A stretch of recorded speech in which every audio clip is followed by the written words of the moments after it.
Pensemos en un contraste brutal por un momento. Imaginemos dos escenas completamente opuestas. Vale. En la primera tenemos a un joven abogado inglés impecablemente vestido. Está sentado, rodeado de mapas polvorientos y enciclopedias, bajo la luz plácida de la sala de lectura del Museo Británico. Ujú. El típico erudito victoriano. Exacto. Y está absolutamente convencido de que, gracias a esos gruesos volúmenes, comprende las dinámicas del mundo. Cree que domina por completo el territorio al que va a viajar. Claro, la seguridad del papel. Eso es. Pero luego en la segunda escena, apenas unas semanas después, ese mismo hombre viaja encogido de frío, muerto de terror en un carruaje que se tambalea al borde de un abismo, mientras los lobos aúllan en la oscuridad absoluta de los montes Cárpatos. Madre mía, el cambio es espectacular. Y por si fuera poco, unas enigmáticas llamas azules brotan de una tierra que parece espectral. Es que es una imagen poderosísima. O sea, representa en esencia el colapso absoluto de la modernidad y de la lógica. Totalmente. Es ese paso tan abrupto desde la cumbre de la civilización, donde todo se puede medir y clasificar mediante la ciencia, hasta un abismo primitivo donde las reglas lógicas simplemente dejan de operar. Ya, es como un choque de trenes mental. Exacto. Hoy en día, cuando la gente prepara un viaje, hay una expectativa de precisión casi quirúrgica. Alguien abre una aplicación en el móvil, observa la ruta con una línea azul brillante, calcula la hora de llegada al milímetro y confía ciegamente en eso. Sí. Da una falsa sensación de invulnerabilidad basada en acumular datos. Eso es. Y precisamente por la vigencia de esa falsa seguridad, resulta tan fascinante la historia que vamos a examinar hoy. Hola a quienes nos escuchan. Somos Elizabeth y Xavier y damos una cálida bienvenida a una nueva exploración detallada en Análisis de Fondo. Qué ganas de empezar con esto. Pues sí, porque nuestra misión en esta entrega es sumergirnos en una pila de fuentes primarias extraordinarias. Tenemos aquí los extractos del diario personal de un joven llamado Jonathan Harker. Documentos oro puro. Tal cual. Vamos a desgranar los pormenores de su travesía desde la Europa occidental, que se percibía como el culmen del orden, hasta las profundidades más salvajes de Transilvania, rumbo al castillo del legendario conde Drácula. Y lo que hace que estos documentos sean una mina de oro analítica no es solo el misterio del destino final, ¿eh? Claro, es lo que le pasa a él. Exacto. Es la transformación psicológica del viajero que queda registrada página a página. Harker es el arquetipo perfecto del hombre empírico del siglo XIX. Muy racional. Racional hasta la médula. Intenta usar sus guías de viaje, sus horarios de ferrocarril y sus diccionarios como si fueran, un escudo protector contra lo desconocido. Un escudo de papel, básicamente. Sí, literal.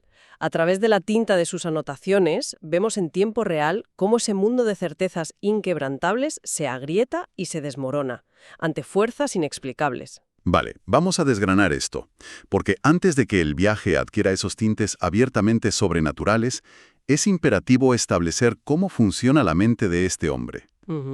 Intenta dominar intelectualmente un territorio extranjero mediante una investigación súper metódica.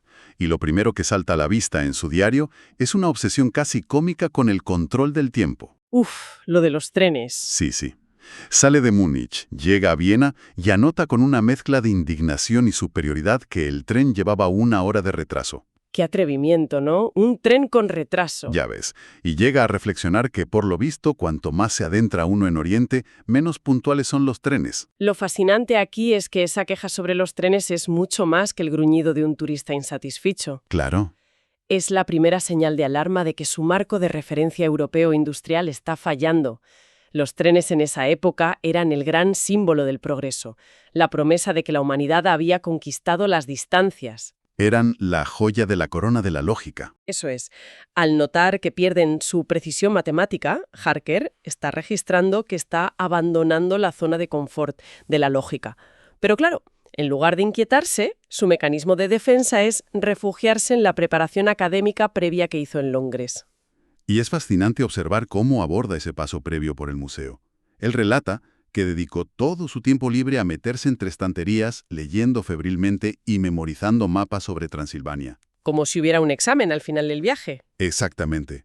Su objetivo explícito es impresionar a su anfitrión, al noble local, demostrando que ha estudiado a fondo la región. Es que es el equivalente histórico de ese típico viajero de negocios moderno que se lee toda la página de Wikipedia sobre un país durante el vuelo. Totalmente. Y al aterrizar, ya se cree un experto local, pensando que la geografía le salvará de cualquier imprevisto. Es una comparación exacta. Refleja muy bien esa arrogancia intelectual de una era que creía que si podías clasificar algo en un catálogo de Londres, pues ya lo dominabas por completo. Sí, la ilusión de control. Exacto. Y durante sus investigaciones descubre que el castillo de Drácula está en una de las partes más salvajes y menos cartografiadas de Europa, justo en la frontera de Transilvania, Moldavia y Bucovina. Una zona complicadísima. Y en medio de esos estudios anota un detalle crucial.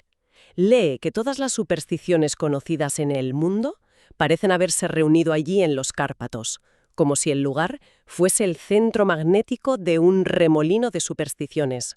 Pero lo revelador es cómo procesa él esa advertencia.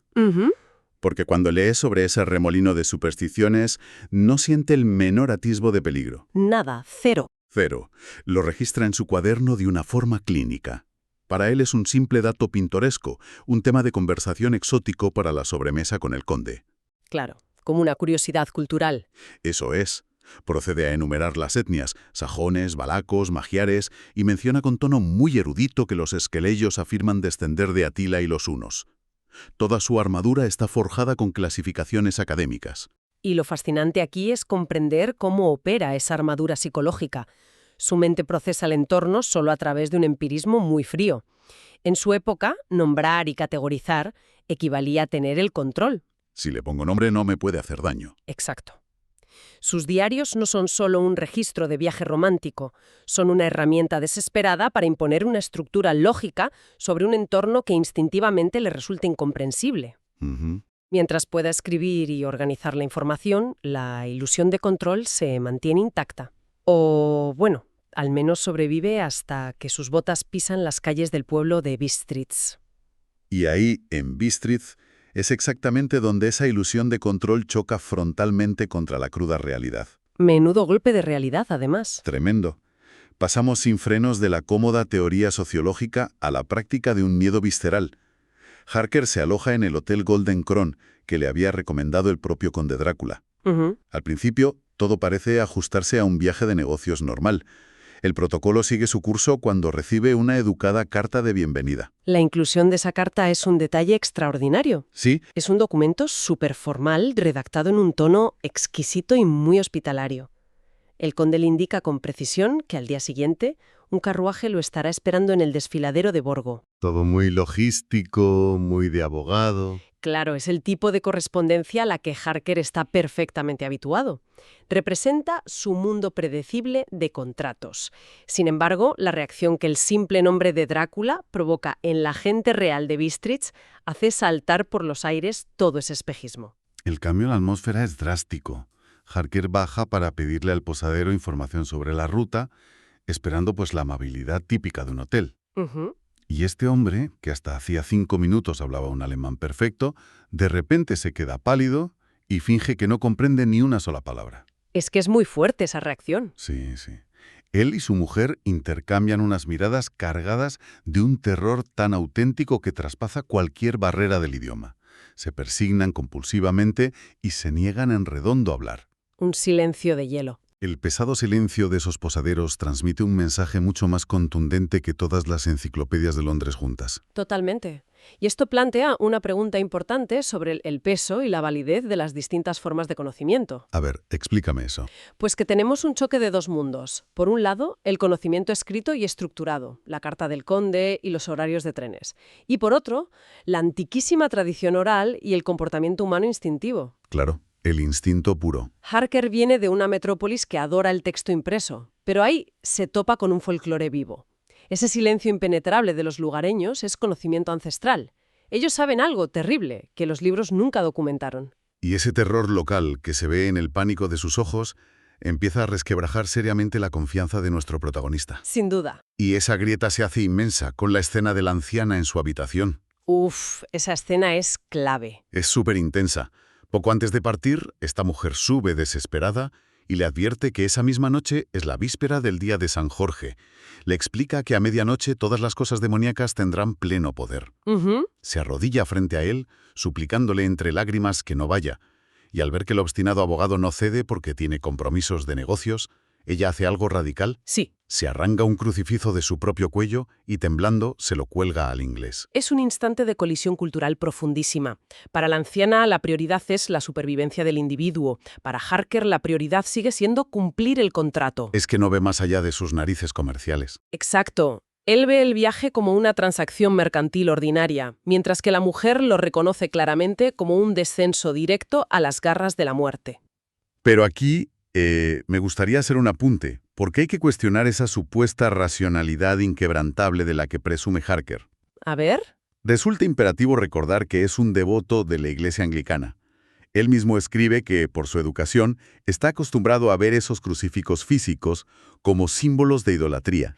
Cierto. Es algo que en teoría debería causarle rechazo teológico. Sin embargo, no se lo quita en ningún momento. Qué buen detalle. ¿Acaso no es esta la primera gran grieta en su armadura lógica?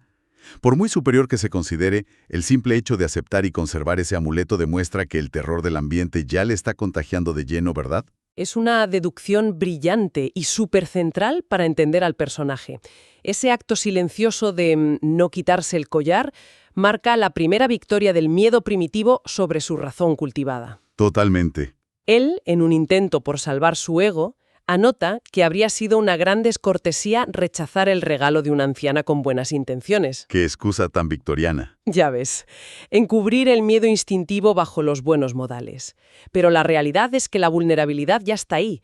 Horas después, él mismo confiesa que, mientras esperaba el carruaje, sus manos buscaban aferrarse al crucifijo buscando consuelo. Cuando todo lo estructurado colapsa, un amuleto idolatrado es su único salvavidas. Exacto. Y esa semilla de terror no se queda solo en el hotel, se infiltra en su psique durante la noche, creando una opresión tremenda. Pasa unas horas agónicas. Las noches allí no perdonan. Describe cómo los perros aúllan sin descanso bajo su ventana y sufre unas pesadillas espantosas. Pero, de nuevo, la disonancia cognitiva de este hombre alcanza niveles absurdos. Es de locos lo que hace. Le echa la culpa a la cena, trata de convencerse de que esos terrores son solo resultado de haber comido un pollo con exceso de páprica, el famoso páprica Hendel. Vemos aquí la negación operando a máxima potencia.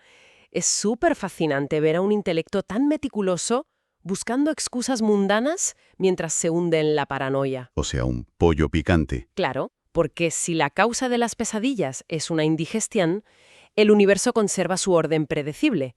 Todo responde a leyes biológicas. Es un intento titánico por domesticar el miedo, reduciendo un presagio sobrenatural a una molestia estomacal.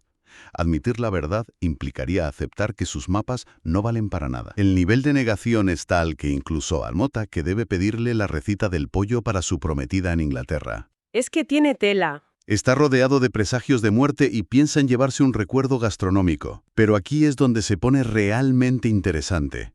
A la mañana siguiente llega el momento de partir en la diligencia. El clímax en el patio de la posada. Sí. Se congrega una multitud de lugareños alrededor.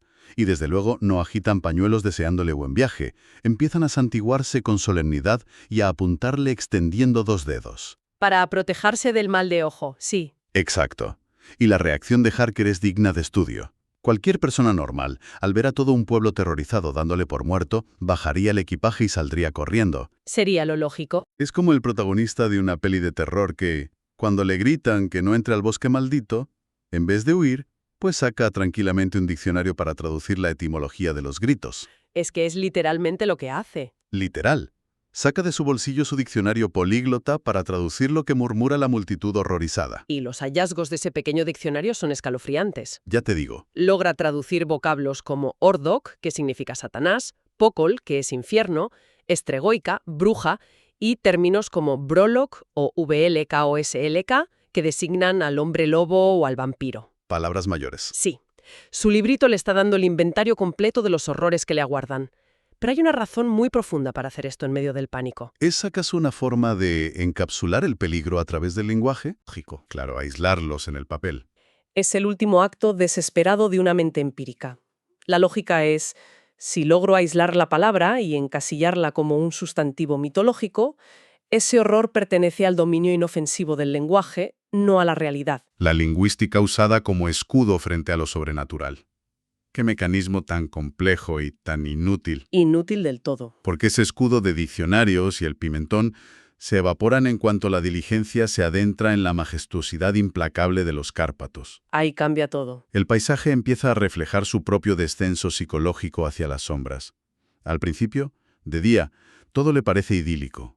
Colinas verdes, huertos florecidos, campesinos eslovacos con sombreros inmensos. Como una postal rural. Eso es. Pero ese paisaje amable es un espejismo. Conforme avanza la tarde, la orografía sufre una metamorfosis amenazadora. Lo verde cede paso a rocas oscuras y opresivas, y la caída de la noche coincide con la llegada al desfiladero de Borgó. ¿El punto de no retorno? Exacto. Abandona la seguridad del transporte público y se produce el fatídico traspaso a la caleza privada del conde. Ahí abandona el mundo conocido para entregarse a un cochero solitario que emana una presencia física abrumadora.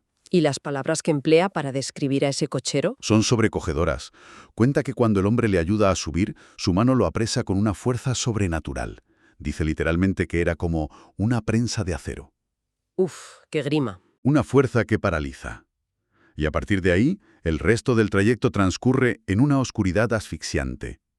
Los caballos se encabritan de terror y el aullido constante de manadas de lobos forma un anillo impenetrable alrededor de ellos. Es una atmósfera de pesadilla. Y para coronar esa negrura, empiezan a emerger esas extrañas llamas azules, parpadeando en medio de los valles. Sí, sí. ¿Y cómo reacciona el cochero ante esas llamas azules espectrales? Pues eso agudiza más el terror. El cochero detiene la marcha, baja ágilmente y coloca marcas de piedra en la tierra congelada justo de donde brota el fuego. Como un ritual macabro. Sí, traza un mapa incomprensible. Y días más tarde, ya en el castillo, el mismísimo conde le da la explicación aterradora de este fenómeno. Ese es de los pasajes que más impactan del diario. Sin duda. Y destruye por completo la percepción topográfica de Harker. Drácula le explica que, según una creencia inmemorial, en la víspera de ciertas noches, esas llamas surgen para marcar dónde se ocultaron inmensos tesoros en tiempos remotos. ¿Pero no tesoros de piratas? No, no. Tesoros sepultados apresuradamente en una tierra empapada en sangre humana.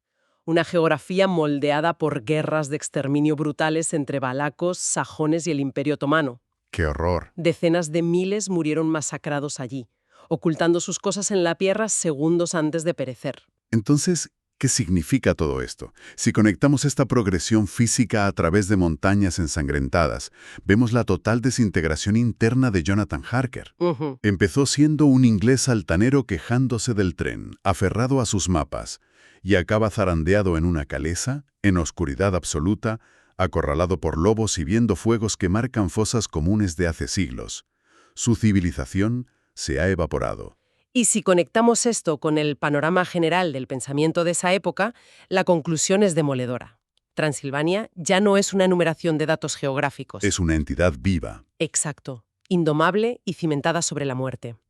Allí, las reglas modernas de la sociedad industrial no sirven para nada. Las montañas son enormes monumentos a la masacre y al paso del tiempo histórico. El pánico que siente ya es terror biológico. Total. Es el colapso de la arrogancia de su siglo, la constatación de que la civilización, con sus trenes y enciclopedias, es solo un fino barniz sobre un mundo antiguo e irracional que siempre ha acechado en las sombras. Y esa es la brillante lección de estas fuentes primarias. El viaje es una clase magistral sobre cómo se construye la incertidumbre en la psique humana. Demuestra que el miedo más profundo no es un monstruo saltando de un armario, ¿no crees? Estoy convencida. El verdadero terror es esa constatación lenta y agónica de que todas nuestras herramientas racionales súper sofisticadas, los mapas detallados, diccionarios, horarios, son instrumentos inútiles frente a fuerzas que anteceden a la civilización. Es una cura de humildad inmensa para el intelecto.